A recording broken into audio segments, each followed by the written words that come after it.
BJP 7 सीटों पर election commission के रुझानों के मुताबिक चल रही है। आरजेडी 2 सीटों पर अपनी लीड को बनाए हुए है।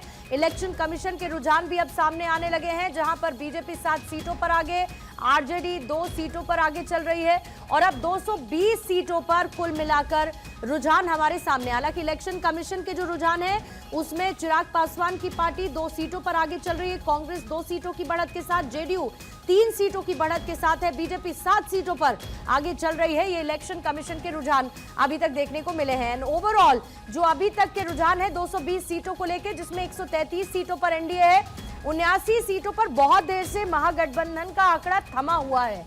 ये आगे पीछे कितनी देर में होता है काउंटिंग के साथ ये देखना होगा, लेकिन 79 पर फिलहाल होल्डेड है महागठबंधन का रुझान का आंकड़ा।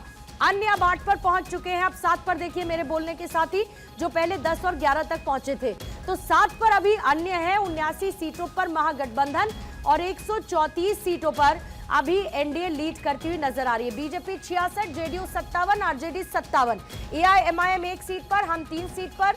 इसके साथ ही कांग्रेस भी लीड लेती हुई नजर आ रही है। कांग्रेस 15 सीटों पर है, लेफ्ट 7 पर, चिराग पासवान की पार्टी 6 सीटों पर है और वीआईपी का खाता, आपका खाता अभी तक नहीं खुला है।